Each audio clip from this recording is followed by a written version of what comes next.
할렐루야.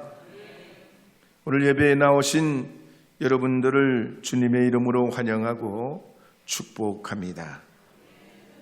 오늘은 2월 두 번째 주일이자 주연절 5번째 주일입니다. 조선 중기에 4대 문장가였던 상촌 신운 선생님의 한시에 보면 이런 식구가 있습니다. 동천년도 오동원 천년이 지나도 항장곡, 항상 그 곡조를 간직하고 매일생한, 매하는 일생을 춥게 살아도 불매향, 향기를 팔지 않는다. 월 도천유 다른 1000번을 잊으러져도 여 본질이 그대로 남아있고 유 경백별 버드나무는 100번이 꺾여도 우신지 또 새로운 가지가 나온다 그랬습니다. 입춘이 지나고 여전히 날씨는 춥습니다. 그렇지만 우리가 결코 포기할 수 없는 건 존귀하신 하나님께 예배함입니다. 주님을 높여 우리 삶을 살아내는 우리의 사명의 길 걸어가는 것만큼 더 복되고 은혜로운 것이 없는 줄 믿습니다. 저는 그래서 오늘 아침 누가복음 5장 1절에서 11절 말씀을 중심으로 부르심의 응답이라는 제목으로 하나님 말씀을 선포하려 합니다. 먼저 누가복음 5장 1절에서 3절 말씀 읽어보도록 하겠습니다. 함께 읽으시도록 하겠습니다. 무리가 몰려와서 하나님의 말씀을 들을새 예수는 게네사렛 호숫가에 서서 호숫가에 배 2척이 있는 것을 보시니 어부들은 배에서 나와서 그물을 씻는지라. 예수께서 한 배에 오르시니 그 배는 시몬의 배라. 육지에서 조금 떼기를 정하시고 앉으사 배에서 무리를 가르치시더니. 본문 말씀 전후를 보면 예수님께서는 가시는 곳마다 하나님 나라를 선포하시고 귀신을 쫓아내고 병든 자를 고치셨습니다. 그러자 소문이 퍼져나가면서 수많은 사람들이 모여들게 됩니다. 그때 예수님께서는 게네사렛 호수, 히브리어로는 갈릴리라고 하고 헬라 말로는 게네사렛이라고 부릅니다. 어쨌든 이 게네사렛 호숫가에서 하나님 말씀을 전하셨는데 무리들이 더 잘 들을 수 있도록 빈배로 돌아와 있는 시몬의 배에 앉으시어 말씀을 전하시게 됐습니다. 주님이 바다를 등지고 말씀을 증거하실 때 잔잔한 갈릴리 바다에 예수님의 음성이 내려앉았다가 호숫가에 앉아있는 무리들에게 메아리 되어 퍼지게 될 때 큰 은혜를 받게 됩니다. 한편 베드로는 전날 밤에 밤새도록 고기를 잡았지만 한 마리도 잡지 못하고 돌아와 있었습니다. 몸도 마음도 피곤했지만 그물을 싣고 있었습니다. 그런데 느닷없이 예수님께서 자기 배로 오르시는 것입니다. 그리고 배를 육지에서 조금 뛰기를 청하시고 무리들에게 말씀을 전하셨습니다.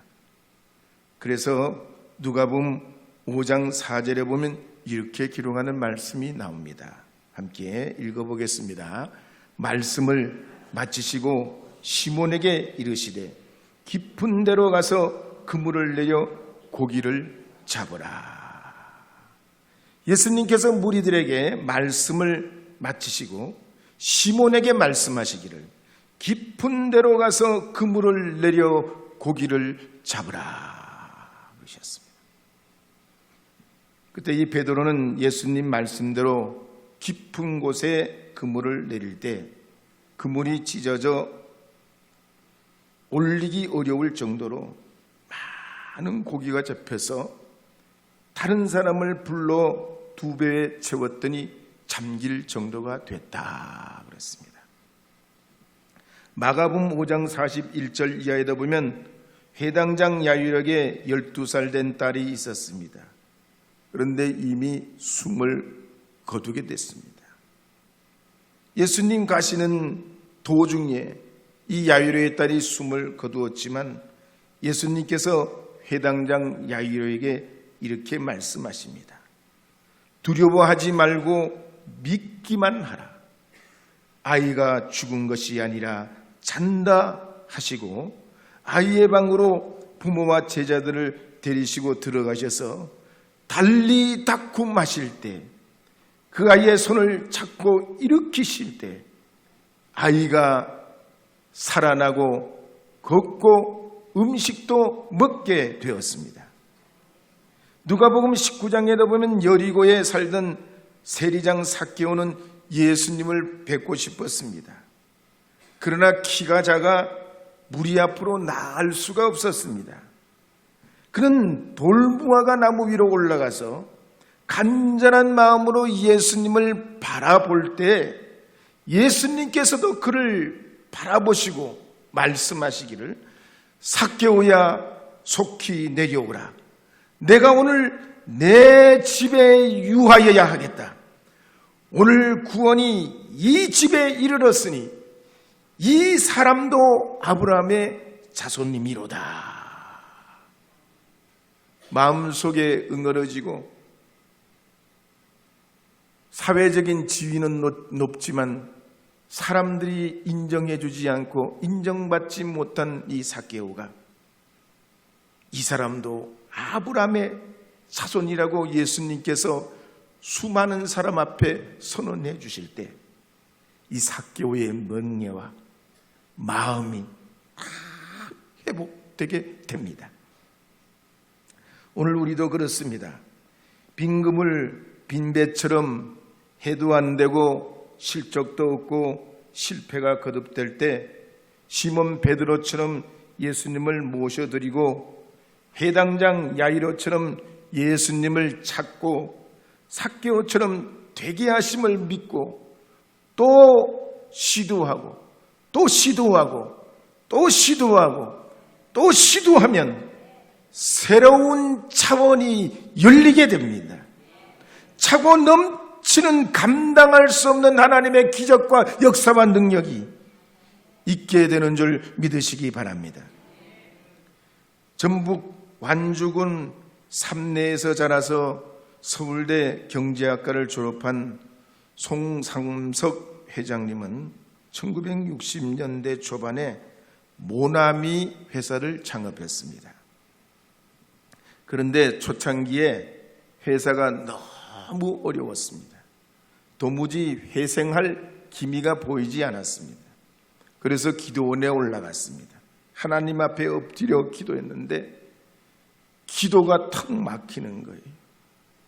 왜? 자신의 삶을 돌아보니까 그동안 산다고 주일 성수도 안 하고 11조도 빼먹고 새벽 기도도 안 하고 하나님 앞에 못한 것만 가장 깨달아져 가지고 하나님 회개합니다. 회개합니다. 참 신자로 이제는 살겠습니다. 눈물 범벅이 되도록 회개 기도합니다. 그러고 나서 요한복음 21장 말씀을 읽는 중에 밤새도록 수고했지만 얻는 것이 없는 제자들에게 배 오른편에 그물을 던지는 말씀에 그물을 던졌더니 그물을 둘 수 없을 만큼 153마리의 고기를 잡은 그 말씀을 읽으면서 엄청난 도전을 받게 돼요. 그래, 내가 이제까지 실패했지만 나도 하나님 앞에 이제 다시 시작하는 삶을 살리라. 나도 이제 다시 하리라. 나도 이제 다시 시작하리라. 실패를 이겨내고 우리나라 최초로 볼펜을 만들어냅니다. 그리고 이름을 모나미 153이라고 붙였습니다. 그러자 송 회장님은 하나님 앞에 이렇게 기도합니다. 하나님, 전 세계 50억 사람들이, 그 당시에 인구가 40억, 50억 할 때니, 하나님, 전 세계 50억 사람들에게 이 볼펜이 들려지게 하여 주시옵소서. 이 볼펜 50억 자루를 팔리게 하여 주옵소서. 팔리게 하여 주시옵소서. 팔리게 하여 주시옵소서. 정말로 그렇게 기도했더니 지구 12바퀴를 돌고도 남는 50억 볼펜을 팔게 됐다는 거예요. 경북 포항의 구계교회 김상태 집사님 감정에도 보면 베드로의 기적이 있습니다. 김상태 집사는 어부였습니다. 근데 평소에 고기를 잘 못 잡았어요. 그러니까 동네 사람들이 고기를 많이 잡으려면 용왕님에게 제사해야지. 용왕님에게 제사해야지, 이 사람아. 그렇지만 이 김 집사님은 하나님 앞에 일양한 마음을 가지고, 하나님, 저를 베드로처럼 축복해 주시옵소서. 저를 베드로가 되게 하여 주시옵소서. 베드로처럼 써 주시옵소서. 그러면서 하루하루 어려운 시기를 넘겼다고 그래요. 그랬더니 어느 날 한 마리에 5kg에서 10kg 되는, 한 마리에 5kg, 10kg 되는 방어가 2,370마리가 잡혔어요. 보통 그물로 고기를 잡으려고 하면 이 고기가 먼저 25m 수문이 있는 출입구로 들어가 가지고 다시 160m 긴 그 그물망을 따라 들어가서 마지막 1m 크기로 되는 그 수문을 통과해야만이 그물을 끌어올리면 그놈이 잡혀 올라오는 거예요. 그래서 보통 어부들이 그물질을 하면 이 방어를 한 번에 300에서 500마리 잡으면 엄청나게 많이 잡았다고 인정해 준다는 겁니다. 그런데 이 김상태 집사님은 그날 그 그물에 다른 사람은 못 잡아도 2,370마리를 잡았어요. 한 번에. 당시에 대방어 한 마리 가격이 16만 5천 원이었는데 단번에 4억 7천만 원을 버는 기적이 일어나 버렸어요. 할렐루야. 그래서 이 집사님이 너무 감사해가지고 11조도 드리고 교회를 고치는 리모델링 헌금도 하고 그랬는데 한 달 뒤에 정확하게 한 달 뒤에 또 기적이 일어났어요. 이번에는 시가 5천에서 8천만 원 가는 5m짜리 밍크 고래가 그물에 걸려버렸어요. 할렐루야. 뿐만 아니에요. 어떤 사람이 자기 사업장 옆에 땅을 가지고 있었는데 돼지 500병을 무상으로 기증해줘 버려서 놀래지도 않네. 내게 안 되니까 소용이 없어요. 그래가지고 이 평범했던 이 김 집사님 인생이 확 바뀌어버립니다.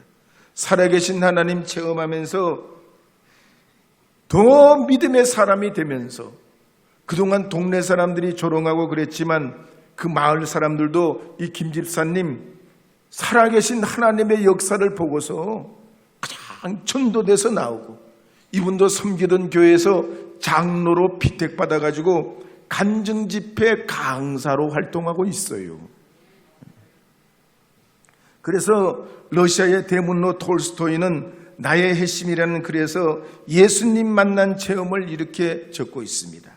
5년 전 예수 그리스도를 나의 주님으로 받아들이자 내 전 생애가 변했다. 이전에 욕망하던 것을 버리게 됐고 이전에 구하지 않던 것을 갈구하게 됐다. 이전에 좋게 보이던 것은 좋지 않게 보이게 되고 대수롭지 않았던 것이 이제는 중요하게 됐다.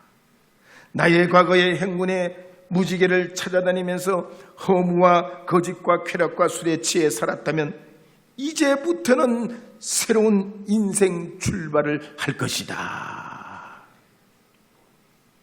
오늘 우리도 그렇습니다.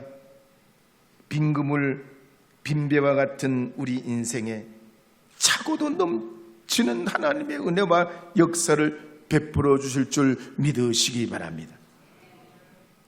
그렇다면 오늘 본문 말씀에 보면 깊은 데로 가서 그물을 내려라, 고기를 잡으라 예수님 말씀하실 때 베드로는 예수님께 어떻게 반응했을까요? 누가복음 5장 5절에 보면 이렇게 기록하는 말씀이 나옵니다. 함께 읽어보도록 하겠습니다.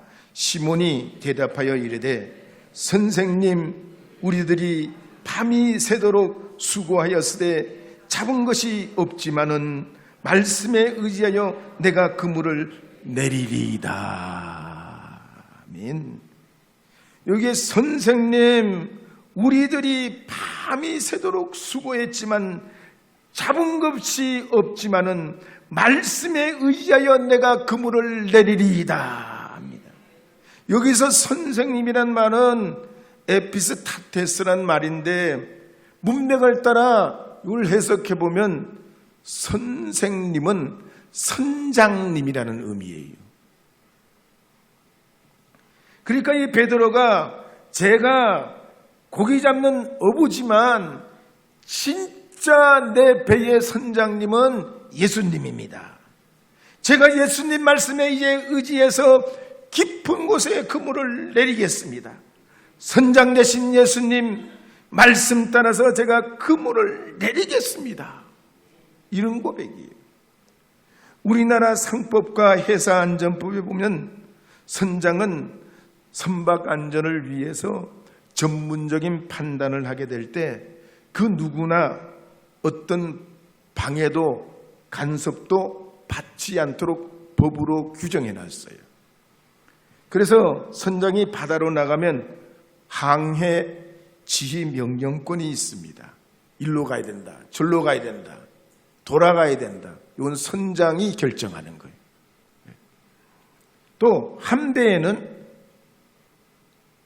반드시 선장이 2명, 3명 있을 수는 있지만 아무리 큰 배라도 책임 선장은 딱 한 사람이에요. 책임 선장은 딱 한 사람. 왜냐하면 한 배에 선장이 여러 명 되면 배가 어디로 가요? 산으로 가게 돼 있어요.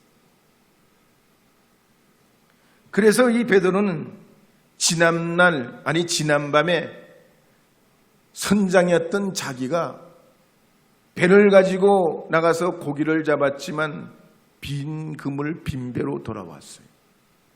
그러나 이제 깊은 데로 가서 그물을 내리라는 예수님 말씀, 진정한 선장 되신 예수님 말씀에 따라서 그물을 내리게 될 때 예수님이 내 배의 선장이라는 것, 내 인생의 항해자라는 것, 나의 모든 고난이 내게 있는 것이 아니고 참 선장 되신 예수님에게 있고, 저는 이제 제 삶의 책임 선장은 제가 아니고 예수님으로 여기겠습니다. 제가 깊은 데로 가서 그물을 내리겠습니다. 그러면서 깊은 데로 가서 그물을 내리게 됩니다.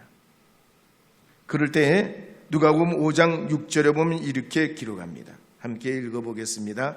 그렇게 하니 고기를 잡은 것이 심이 많아 그물이 찢어지는지라. 항상 그렇습니다. 좋은 결정은 좋은 결과를 내고 나쁜 결정은 나쁜 결과를 내게 됩니다. 우리 하나님은 좋은 결과를 주시는 분입니다. 죽을 인생이 다시 사는 인생이 되게 하고 심판받고 멸망받을 우리가 구원과 영생에 이르게 하여 주시는 것입니다. 그러기에 선장 되신 예수님께 의뢰하면 손해 나는 일이 없습니다. 빈 그물이 되지 않습니다.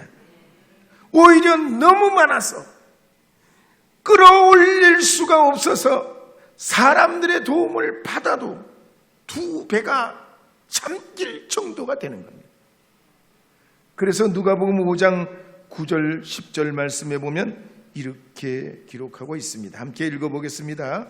이는 자기 및 자기와 함께 있는 모든 사람이 고기 잡힌 것으로 말미암아 놀라고 세베대의 아들로서 시몬의 동업자인 야고보와 요한도 놀랐습니다. 예수께서 시몬에게 이르시되 무서워하지 말라.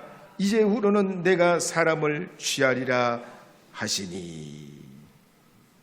이와 같은 주님의 말씀대로 행할 때 기적과 능력이 나타나자 시몬 베드로와 함께했던 모든 사람들이 이 광경을 보고 놀라고 놀랐다 그랬습니다.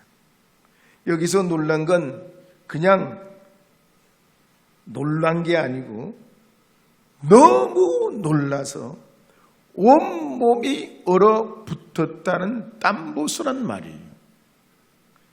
누가복음 4장 36절 말씀에 보면 이 땀보스가 쓰인 경우가 나오는데 예수님께서 가버나움 해당에서 더러운 귀신 들린 사람이 소란을 피게 될 때 예수님이 명하셔서 그 귀신이 떠나가게 하고 거기에 있는 사람들이 그 광경을 지켜볼 때도 이렇게 놀랐다고 그래요.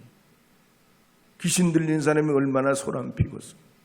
예배를 방해하려고 그러고 하나님의 아들이 당신은 하나님의 아들입니다 소리치고 예수님 말씀 증거하는데 그렇게 떠들어댔다. 근데 예수님이 잠잠하고 그 사람에게서 나오라고 명하실 때 귀신이 확 떠나가 버렸단 말이에요. 예수님의 말씀은 이처럼 상식을 뛰어넘고 상상을 초월하는 능력이 있는 것입니다. 더욱이 고고학자들이 베드로가 살았던 당시에 사용했던 그물을 고증했습니다. 성경시대 그물은 요즘 그물처럼 크고 넓고 물고기가 한번 들어가면 빠져나오기 어려운 그런 그물이 아닙니다. 꼭 뜰채같이 생겼어요. 이 베드로 시대 그물은 말이에요. 길이만 길고 폭은 짧아요. 그러니까 양쪽에서 배 각각 한 대씩 이걸 몰고 가서 이렇게 뜰채처럼 고기를 잡아 올리는 건데, 아니 고기가 바보냐고요. 고기가 바보냐고. 예? 낮에 밝은 시간에 뜰채처럼 생긴 그 그물을 양쪽에서 깊은 데로서 가서 그물을 내리면 이 그물이 닿기도 전에 고기들이 다 도망가고 없지. 예? 상식적으로 어부가 생각할 땐 그렇게 잡는 고기 잡는 법은 없어. 얕은 물에 가능하면 이 그물을 짧은 그물을 내려가지고 얼른 쳐 올려서 고기를 잡아내야 되는데 예수님은 깊은 데로 가서 그 그물을 짧은 그물을 내리려는 거예요. 잡으려는 거예요, 말려는 거예요. 상식으로 생각하면 고기 못 잡아요. 그런데 기적이 일어납니다. 베드로가 평생 어부로 살았지만 이런 기적은 난생 처음 보는 거예요. 듣도 보도 못한 일이 일어나는 거예요. 예수님의 권능 앞에, 그러니까 베드로뿐만 아니라 거기서 목격한 어부들이 온몸에 주눅이 들고 몸이 굳어지고 두려움에 빠져서 누가복음 5장 8절에 보면 이렇게 고백하는 말씀이 있습니다. 함께 읽어보도록 하겠습니다. 시몬 베드로가 이를 보고 예수의 무릎 아래에 엎드려 이르되 주여 나를 떠나소서 나는 죄인이로소이다. 오늘 우리가 그랬습니다. 예수님을 나의 인생의 주인으로 선장으로 모셔드리면 그 말씀 가운데 순종하고 나가면 단순히 능력과 은혜만 받는 게 아니고 주님이 누군지 내가 누군지 나의 영적 눈이 활짝 열리게 돼서 진정한 영적 구원의 역사가 일어나서 자신이 죄인임을 깨닫고 하나님 앞에 나오며 주님의 금성 듣는 사람들이 되게 될 줄로 믿습니다. 베드로는 이때부터 사람이 바뀝니다. 이 기적을 통해서 베드로의 인생이 180도로 전환되게 돼요. 그 순간부터 베드로는 고기 잡는 너부가 아니라 사람 낚는 주님의 제자가 되기 위해 모든 것을 버려두고 떠나게 됩니다. 오늘 우리도 그렇습니다.